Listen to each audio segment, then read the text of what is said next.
Bom dia, graça e paz. Eu me sinto assim edificada de ter um pastor, Isaías, na minha vida. Quando eu ouço ele orando e dizendo, o melhor de Deus ainda está por vir. Isso ele tem falado desde o início da pandemia. E isso tem sustentado muitos irmãos aqui na igreja. Amém? Hoje nós vamos continuar, né?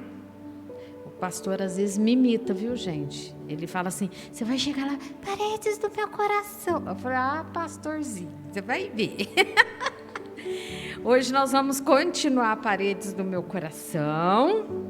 E cada vez mais, pastor, Deus tem confirmado no meu coração que o próximo livro vai ser o Ídolos do meu coração. Deus tem falado, tem insistido, e eu já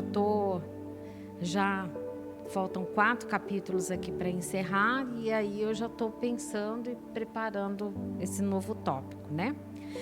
Nós começamos na semana, não a semana passada, né, mas na última aula, falando a respeito de arrependimento. A gente deu um leve toque e hoje nós vamos aprofundar um pouquinho quando o nosso coração está atormentado. A fase inicial do arrependimento, a gente vê que o arrependimento, ele é bíblico e ele é muito abrangente e ele transforma vidas. Eu lembro de ter citado para os irmãos de algumas pessoas que às vezes a gente fala, olha, isso está errado, você tem que arrepender. Ah, tá, estou errado? Então tá bom, então eu vou arrepender, tá bom, é isso que você quer, eu vou. Esse não é o verdadeiro arrependimento. Uma das coisas que a gente vê dentro do curso de aconselhamento bíblico, inicialmente, é a respeito do verdadeiro arrependimento. Que a pessoa está com o coração aberto, pronto para Deus trabalhar, para Deus moldar, para Deus dar uma sovada, que às vezes não é fácil, mas Deus é Deus. E Ele sempre faz com amor. Ainda ontem a irmã Mara, esposa do irmão Hélito, ainda falou. Imagina nós, pais, fazendo disciplina aos nossos filhos na ira. Que fruto que a gente teria? A disciplina, ela tem que ser feita com amor. E o nosso Deus faz com amor. Eu falo que Ele é um galã. Ele faz assim, na maior tristeza, ele faz assim, de uma maneira light. Ele chega, ele fala, Eliane, vem cá, senta aqui, vamos conversar. Mas Senhor, senta aqui, vem cá, me dá um abraço. Esse é o Deus que nós servimos. Mas nós temos que estar com os corações abertos e prontos para ouvir e para caminhar com Jesus. Ok? O primeiro elemento básico do arrependimento, ele está relacionado com a cruz. Nós vamos ver Lucas, capítulo 9, versículo 23. Esse tema a gente vai caminhar muito dentro da Bíblia. Vamos ver várias gravuras para que você tenha noção e fixe o entendimento. O que diz em Lucas 9, 23? Se alguém, eu não sei, a versão que está ali, deixa eu virar e ler a versão que está na tela. Disse ele à multidão, se alguém quer ser meu seguidor, negue a si mesmo. Toma diariamente sua cruz e siga-me.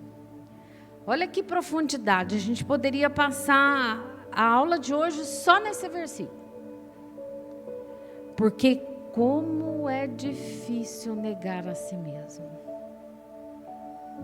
Muitas vezes, quando a gente vai conversar com uma pessoa e explicar para ela do arrependimento, ela diz: mas você não conhece meu marido? Mas você não conhece a minha mãe? Você não conhece o meu irmão? Você não conhece o meu filho? Mas eu não quero conhecer nenhum deles. Eu não estou procurando saber da vida deles. Eu quero conhecer você. Porque a partir do momento que você tomar uma postura e deixar Deus trabalhar, tudo ao seu redor vai mudar. É um espelho. Se você dá amor, você colhe amor. Agora, se você plantar ódio, você vai colher ódio.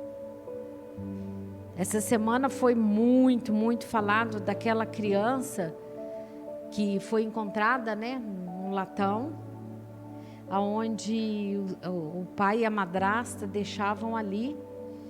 E quando a polícia chegou: você já comeu? Não, eu tomei água. E qual foi a preocupação da criança? Não faz nada com meu pai, não, falava para o policial. Eu amo meu pai. Gente, é de arrebentar qualquer coração. A pureza desse menino, de estar pronto a amar incondicionalmente o pai. E a gente tem visto tanta coisa na igreja que só o Senhor. A figura 28, Peterson, a primeira, ele demonstra algo muito interessante, muito interessante. Nós vamos ver o velho homem e o novo homem. A parte de cima, vocês vão ver o velho homem com rejeição, com revolta. E eu gostaria de ler o versículo de Romanos, capítulo 5, de 18 a 21.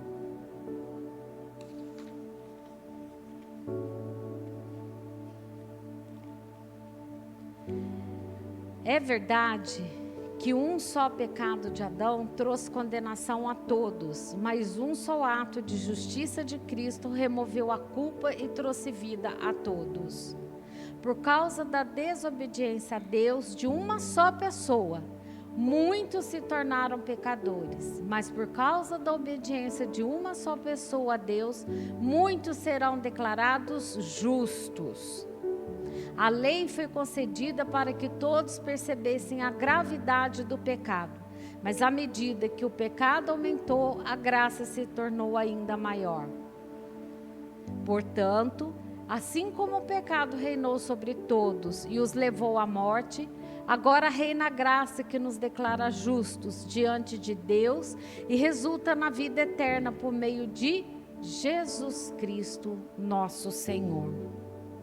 Gente, voltando na gravura, a gente vê a rejeição e a revolta sendo dominada pelo pecado.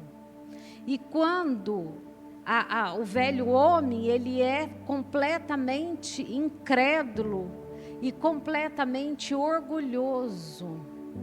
Nós nascemos pecadores, orgulhosos e incrédulos. Mas quando nós, pela fé, aceitamos a Jesus, é crucificado a incredulidade e o orgulho. E aí, quando a pessoa passa a estar fazendo a confissão e automaticamente vem a humildade, a gente vai ver o quê? Uma santidade ao Senhor. E aí a gente encontra um novo homem. Efésios 4, 24. O que a gente vê?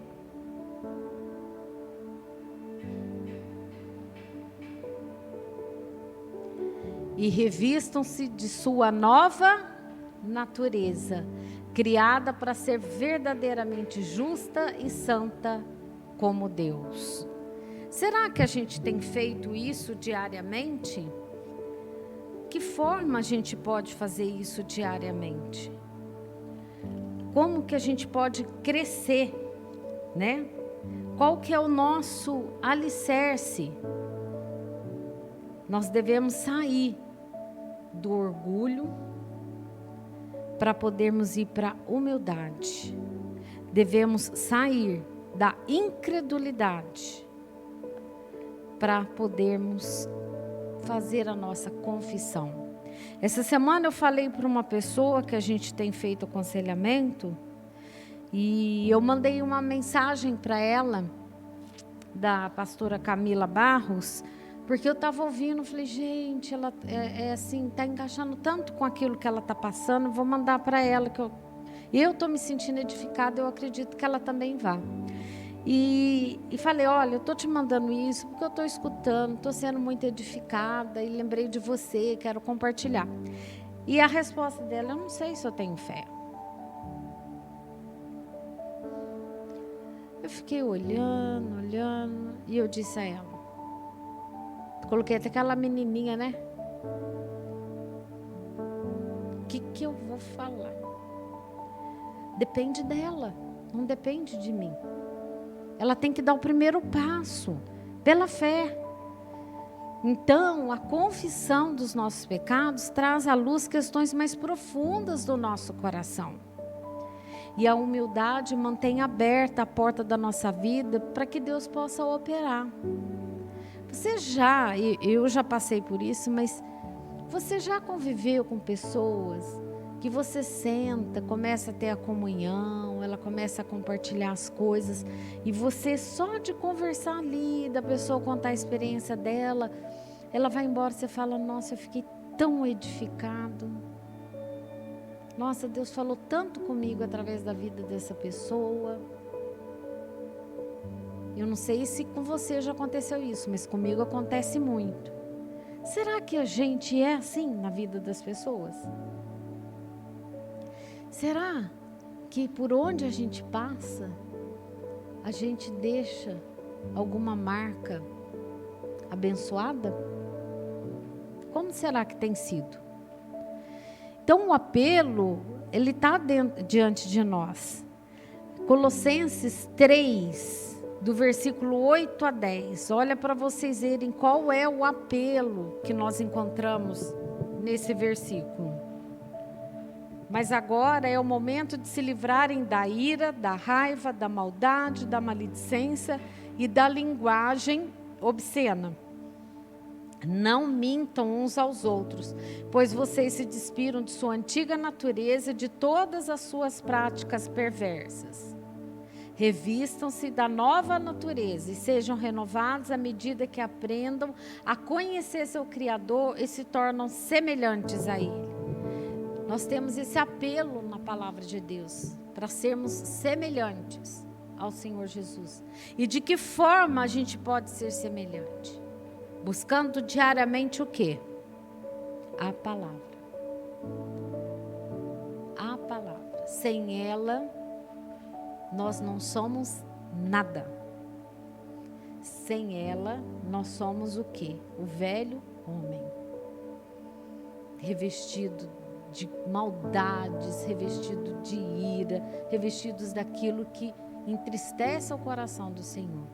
Com ela, a proporção que a gente lê, a proporção que a gente busca, o Espírito Santo vai nos enchendo. É como se a gente tivesse um copo. Cada dia que você lê a palavra, esse copo vai entrando a água, que é o Espírito Santo. E vai enchendo ao ponto de você começar a derramar na vida das pessoas o Espírito Santo. Agora, se você não lê a palavra, esse copo vai ficar sempre vazio. Você não vai ter nunca nada para oferecer. Pensa bem nisso. A segunda gravura que a gente vê é muito interessante, que o autor colocou. Ele coloca um trem, né? Nessa ilustração a gente vê uma máquina, né, locomotiva, e a máquina ela representa o Espírito Santo. O vagão de carga, a nossa mente, e o carro que leva os operários às emoções. E o que a gente vê? O maquinista do comboio é Satanás. E ele vai sentado no compartimento das emoções. Aí você fala para a pessoa, mas você tem que se arrepender. Mas eu não sinto isso. Mas a Bíblia não fala que você tem que sentir. A Bíblia fala que você tem que fazer.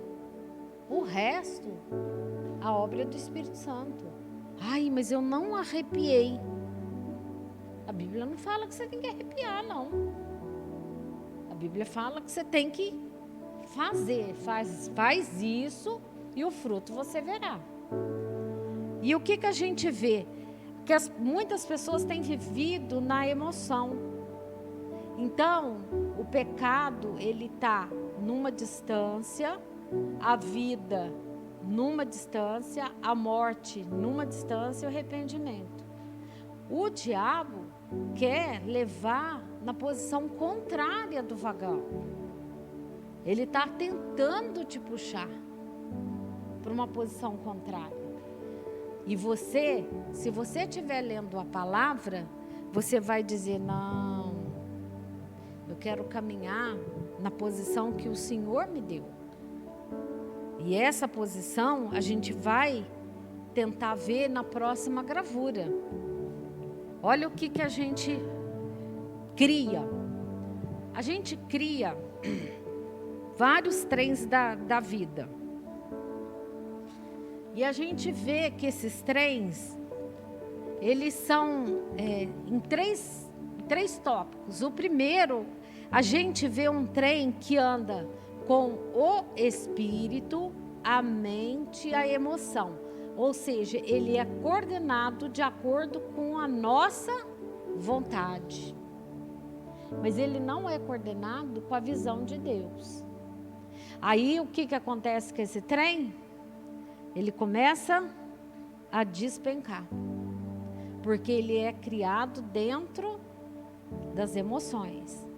Agora, se a gente trabalha num trem que tem o Espírito Santo, mais o Espírito, a mente, a emoção, o Espírito Santo é o carro-chefe.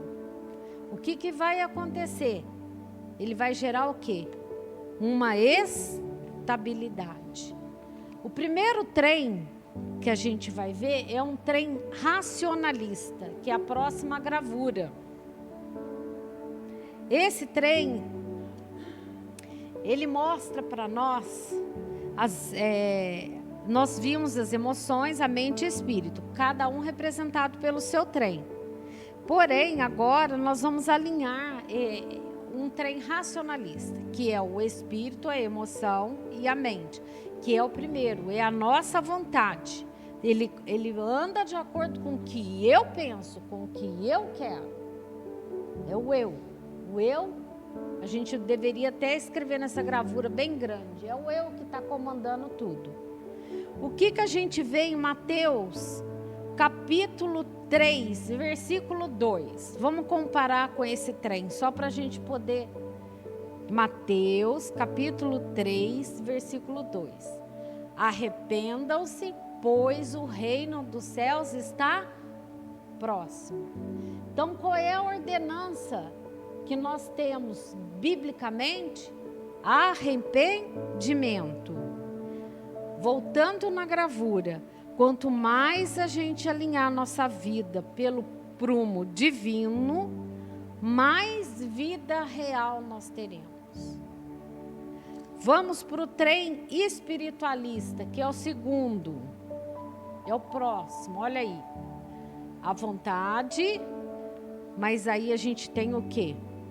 A mente, a emoção e o espírito. E o espírito, ele está no comando. Então, quando vem a emoção, o Espírito Santo vai e segura.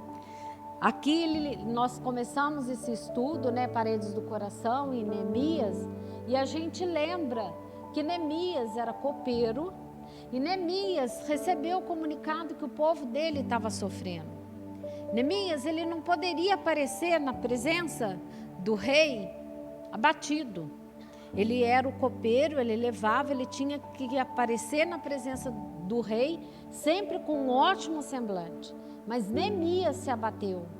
E Neemias acabou aparecendo na presença do rei, abatido. O rei notou e o rei perguntou a Neemias o que está acontecendo. E ele contou a história do seu povo. No dia de hoje, quando a gente vê uma história que nem a gente viu desse menino, ou outra coisa similar de pessoas necessitadas, será que o seu coração se abate? Será que, eu não tenho condição financeira, mas eu vou ajoelhar agora, eu vou orar para Deus levantar uma pessoa para suprir a necessidade do meu irmão. Eu vou caminhar com meu irmão em oração. Será que você tem feito isso? Como será que está o seu coração? E aí a gente vê, dentro desse estudo, a próxima gravura, um muro da salvação. Lembra que a gente viu o Neemias na restauração e o Esdras na reconciliação. Nós vemos a libertação pelo perdão, arrependimento e revelação, que aí a gente encontra uma redenção principal. Gente, vamos ler agora Mateus 18, de 21 a 35, que a porta do arrependimento, ela começa com a palavra perdão. Numa situação onde você está passando, você pode analisar. Está atribulado, peraí, está faltando perdão de algum lado, vamos analisar, vamos ver se Senhor, sou eu. Ainda ontem, eu conversando com o Denival, eu ainda falei para ele, toda vez que acontece algo comigo, depois que eu me converti, após aquele impacto, eu olho para o Senhor e digo, Senhor, é comigo que o Senhor quer falar? Se é, fala. Estou ajoelhada aqui, estou buscando, eu quero um entendimento naquilo que o Senhor tem para falar comigo. Quer me ensinar? Porque tudo é pedagógico. A gente vai aprender. A gente vai levar esse ensinamento para outros mais novos. Agora há pouco a Ivone ainda estava falando, olha, eu estava falando para a pessoa, não existe dinheiro que pague a paz. Eu aprendi isso ao longo da vida, sim. A gente aprende demais. E a gente tem a obrigação de passar para o irmão mais novo. Se ele vai absorver, é um problema dele com Deus. Mas a gente tem que fazer isso no amor. Então Pedro se aproximou de Jesus e perguntou, Senhor, quantas vezes eu devo perdoar alguém que peca contra mim? 7 vezes? Jesus respondeu, não 7 vezes, mas 70 vezes 7. Opa! Então vamos lá, Eliane, vamos colocar uma matemática, 490, vou começar a colocar no papel e vou contar até chegar no 490, eu vou perdoar, depois eu não perdoo mais. Gente, Deus colocou nessa proporção para mostrar que é eterno, Ele nos perdoa eternamente. Portanto, o reino dos céus pode ser comparado a um senhor que decidiu pôr em dia as contas com os servos que lhe deviam. Aqui ele está demonstrando ele conosco. No decorrer do processo, trouxeram diante dele um servo que lhe devia 60 milhões de moedas. Uma vez que o homem não tinha como pagar, o Senhor ordenou que ele, sua esposa e seus filhos e todos seus bens fossem vendidos para quitar a dívida. O homem se curvou diante do Senhor e suplicou, por favor, tenha paciência comigo, eu pagarei tudo. O Senhor teve compaixão dele, soltou e perdoou-lhe a dívida. No entanto, quando o servo saiu da presença do Senhor, foi procurar outro servo que trabalhava com ele, que lhe devia 100 moedas de prata. Agarrou pelo pescoço e exigiu que ele pagasse de imediato.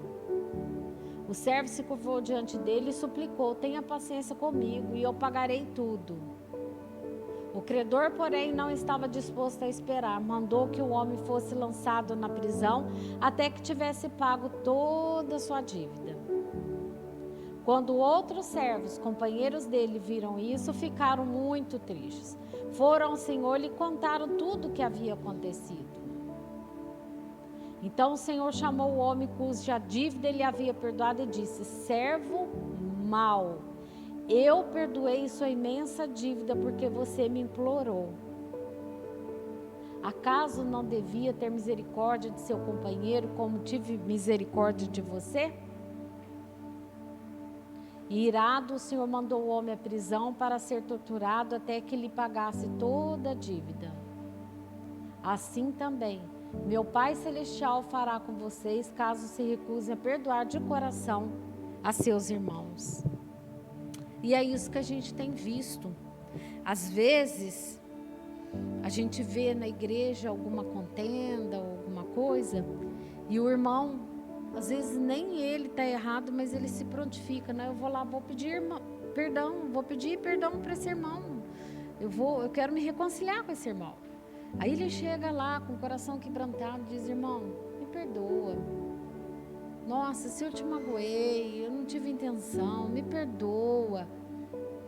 Eu? Você foi isso, você foi aquilo, você foi assado. Não vou te perdoar não, você vai querer repetir isso. Já aconteceu isso com você? Ou só comigo?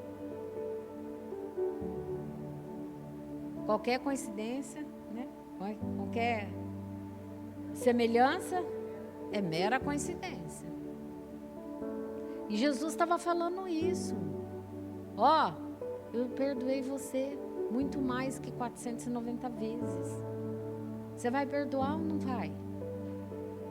Ainda estudando a lição, eu me lembrei da Loide, esposa do pastor Genivaldo. Eu já convivi assim com muitas pessoas no reino, na obra, mas olha, não existe pessoa igual para perdoar.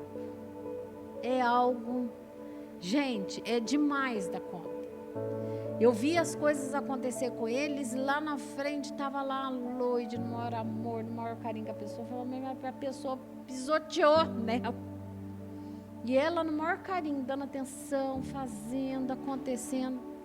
E eu dizia: Loide, você tem um dom que talvez eu não tenha.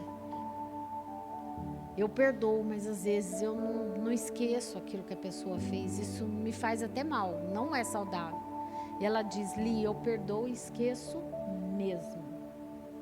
Isso é um dom. E nós temos uma última imagem. Eu acho que é a última, não é? Não, é a penúltima. Você pode passar essa última e depois jogar a última. Olha a libertação pelo perdão. Você faz a confissão, né? Tem a humildade. E aí o que acontece? Todo o ressentimento, tudo aquilo parecido com ele, a gente se torna como ele. E a partir do momento que a gente passa a amar a pessoa como a gente ama a Deus, tudo isso é quebrado pelo perdão. E a próxima gravura fecha na nossa mente qual é a nossa visão. Nós temos 3 visões. A primeira visão é uma figura de autoridade. Eu sou autoridade, eu tenho que ser respeitado. Então, se a pessoa não fez do jeito que eu queria, não tem perdão, não gosto mais da pessoa. A segunda visão, a pessoa, ela chega olha o passo que ela faz. Ela chega a ver a Deus, mas ela passa para a figura da autoridade, ela volta para dentro dela. E a terceira é a pessoa que vê Deus corretamente. Olha, eu tenho Deus, eu estou com Deus, Ele é a autoridade, então eu vou perdoar. Eu vou perdoar, porque eu pertenço ao Senhor. Eu preparei um vídeo bem curto para os irmãos assistirem a respeito de perdão. Você pode colocar, por gentileza, Peterson?